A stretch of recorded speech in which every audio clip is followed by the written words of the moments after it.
മമ്മിയൂർ അയ്യപ്പ ഭക്തസംഘത്തിന്റെ ദേശവിളക്ക് ശനിയാഴ്ച മമ്മിയൂർ ക്ഷേത്ര സന്നിധിയിൽ നടക്കുമെന്ന് ഭാരവാഹികൾ വാർത്താ സമ്മേളനത്തിൽ അറിയിച്ചു.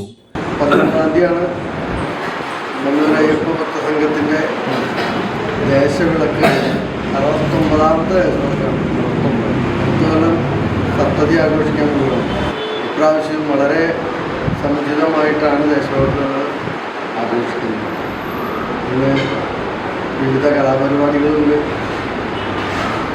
മുൻ വർഷങ്ങളിലേക്കാൾ ഭംഗിയേറിയ പാലക്കൊമ്പ് എഴുന്നള്ളിപ്പ്, മൂന്നാന വെച്ചുകൊണ്ടുള്ള എഴുന്നള്ളിപ്പാണ് കിഴക്കേ നമ്മൾ ക്ഷേത്ര പരിസരത്തിൽ നിന്നും ആരംഭിക്കുന്നത്.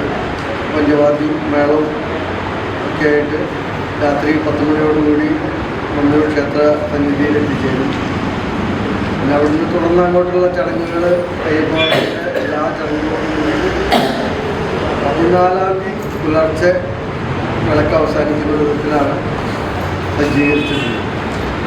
നമ്മൾ എല്ലാ വർഷങ്ങളേക്കാൾ കൂടുതലായിട്ട് ഈ വർഷം 3 പേരും അന്നദാനമുണ്ട്. അന്നദാനം 20,000-ഓളം പേർക്കാണ് നമ്മൾ അറേഞ്ച് ചെയ്തത്. അപ്പോൾ അത്രയും സമുചിതമായിട്ട് വിളക്കാഘോഷം 20 ലക്ഷത്തോളം ബഡ്ജറ്റ് കണക്കാക്കിയുള്ള ആഘോഷ പരിപാടികളാണ് നമ്മൾ പ്ലാൻ ചെയ്തത്. ശനിയാഴ്ച പുലർച്ചെ നിർമ്മാല്യ ദർശനത്തോടെ ദേശവിളക്കിനോടനുബന്ധിച്ച ചടങ്ങുകൾ ആരംഭിക്കും. രാവിലെ 6-ന് മമ്മിയൂർ ഭഗവതി ക്ഷേത്രത്തിൽ നിന്ന് എഴുന്നള്ളിപ്പിന് ശേഷം വിളക്കുപന്തലിൽ പ്രതിഷ്ഠാകർമ്മം നടക്കും. തുടർന്ന് പുഷ്പാഭിഷേകം നടക്കും. രാവിലെ 7-ന് ഗുരുവായൂർ കൃഷ്ണകുമാർ പാർട്ടിയുടെ അഷ്ടപതി, 8-ന് ഗുരുവായൂർ മുരളിയുടെ നാഗസ്വര കച്ചേരി, 10-ന് ഗംഗ ശശിധരൻ അവതരിപ്പിക്കുന്ന വയലിൻ വിസ്മയം എന്നിവ അരങ്ങേറും. വൈകിട്ട് ദീപാരാധനയ്ക്ക് ശേഷം ഗുരുവായൂർ കിഴക്കേ ഗോപുര നടയിൽ നിന്ന് പാലക്കൊമ്പ് എഴുന്നള്ളിക്കും. ഗജവീരന്മാർ, താലപ്പൊലി, പഞ്ചവാദ്യം, നാഗസ്വരം എന്നിവ അകമ്പടിയാകും. വിളക്കുപന്തലിൽ വൈകിട്ട് GK പ്രകാശിൻ്റെ നേതൃത്വത്തിൽ സമ്പ്രദായ ഭജന, രാത്രി 10-ന് ശാസ്താംപാട്ട്, പാൽക്കുടം എഴുന്നള്ളിപ്പ്, കഞ്ഞലാട്ടം, തിരിയൊഴിച്ചിൽ എന്നിവ നടക്കും.